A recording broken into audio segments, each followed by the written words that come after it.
Fala galera, bom, um dos temas que tem sido bastante debatido e, na minha opinião, muitas vezes erroneamente debatido é ou economia ou saúde. Na minha opinião, essa dicotomia não existe, as duas têm que andar paralelamente, até porque o país que não anda não tem nem dinheiro para poder financiar saúde, educação, enfim, nada. Então as coisas precisam andar. Tá? Eu peguei um estudo aqui do London Business School e estou adicionando também um gráfico aqui do JP Morgan dos Estados Unidos, lá no fundo vocês vão ver, e um gráfico da Sequoia aqui sobre startups, uma apresentação do que a Sequoia fez. Esse aqui é o estudo, deixar um segundo aí para quem quiser fazer, bem legal esse estudo, tá? Bastante didático, explica toda a questão do vírus, toda a evolução do vírus e faz um paralelo com a economia, com possíveis recessões, enfim, bem legal, tá? E dentro desse estudo, vou botar aqui o resumo que eles colocam do Health Policy, né, política de saúde, é que hoje o foco tem que ser sempre, né, diminuir a quantidade de casos, novos casos positivos. E dado a atual capacidade do sistema de saúde, a supressão, que é o que a gente está vivendo aqui na Itália, que a Espanha está vivendo, no Brasil é uma mitigação, ainda não é uma supressão, é o melhor, a única coisa que tem até o momento para cuidar do curto prazo, tá? Eles falam para continuar, obviamente, seguindo as recomendações do governo e para usar esse momento de supressão, de mitigação, mesmo do Brasil aí, para testar a maior quantidade de pessoas, né? Tentar aumentar isso, estender a análise estatística pelo país inteiro, porque não adianta testar, por exemplo, só São Paulo, sendo que você tem o resto do Brasil aí que pode ser infectado também, só o Sudeste, digamos, e pegar esquecido das regiões, e tentar botar estratégias de surveillance, de vigilância, desculpa, para poder otimizar essa história, atacar no ponto certo, já que os testes são limitados, usar da forma mais racional possível, tá? Um disclaimer importante desse estudo é que a previsão das vacinas, isso na live do Atila também ele fala, o prazo que esperam para achar uma vacina é entre 1 ano e 1 ano e meio. Então isso para supressão não adianta. A supressão é para curto prazo. Tá? O médio prazo, a mitigação até acaba ajudando mais, porque apesar do número de infectados aumentar, você cria anticorpos. Então a população jovem, a população não exposta, pode conviver, pode seguir a vida. Tá? Então a estratégia, né, o equilíbrio entre os dois pode funcionar bastante bem. Mas enfim, vamos falar de economia, que não é isso que eu vim falar aqui. Vamos lá, mas o impacto disso na economia é real, tá? Então, o que esse estudo prevê a recessão global é um pouco inevitável, principalmente também com a inclusão do emerging market, né, dos mercados Brasil, enfim, Rússia, esses casos, que o investimento das empresas, principalmente as pequenas e jovens empresas, startups nesse caso, depende muito de fluxo de caixa, tá? E que a demanda pode forçar, né? Esse negócio da queda da demanda, você não ter cliente, pode fazer com que as empresas fechem, tá?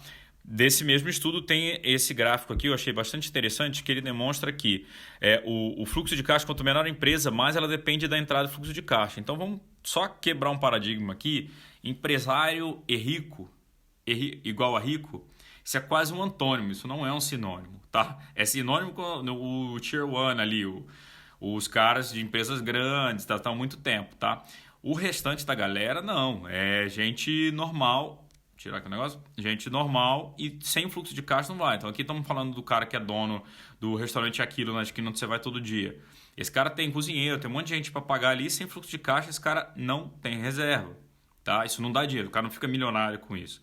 Então, sem reserva, isso quebra e está aqui o estudo provando, tá aqui o número em libras, então possivelmente isso aqui é um estudo vindo do UK, mas que não difere muito para o Brasil, tá?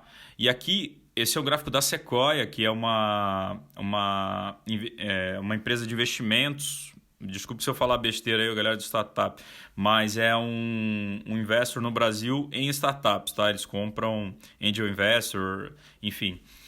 Se eu errei o termo aí, me corrijam depois, gente. Então, assim, eles demonstram que assim, a maioria das startups tem até 12 meses de caixa com cenário de 3 meses de lockdown, tá?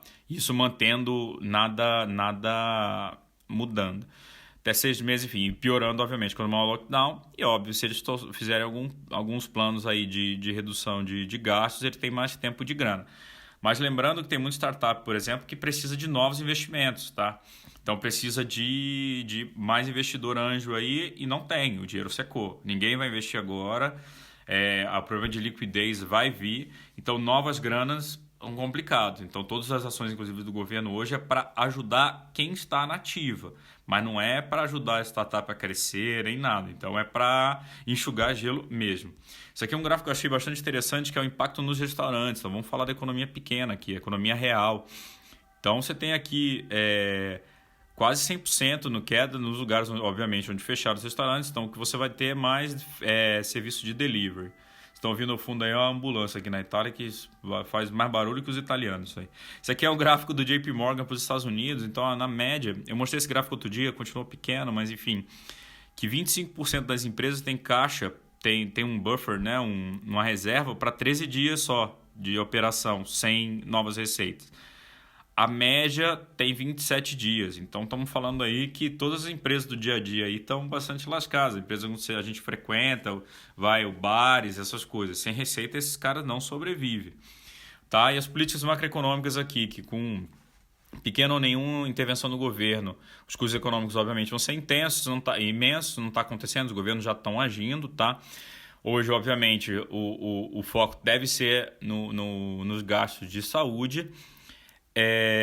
A proposta que eles fazem, você começar a testar mais randomicamente as pessoas para ver quem tem maior probabilidade de ser infectado, que o governo, as despesas do governo agora tem que ser diretamente em desembolso de caixa. Então vocês podem ver que a maioria das coisas é o Corona Voucher, essas coisas. Então é dinheiro direto para poder impactar a sociedade.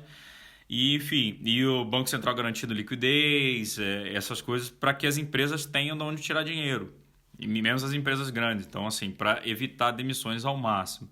E tem um outro estudo aqui, que está disponível no site da Fiocruz, vou deixar aqui esse estudo, que ele fala o Effects of Economic Recession and Impact on Health and Society and Social Protection.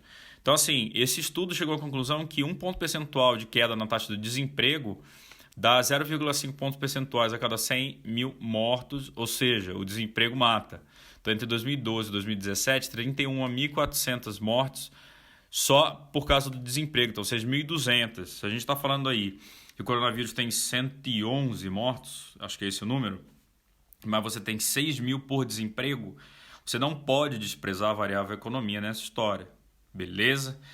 Enfim, acho que foi legal, espero que você tenha sido esclarecedor.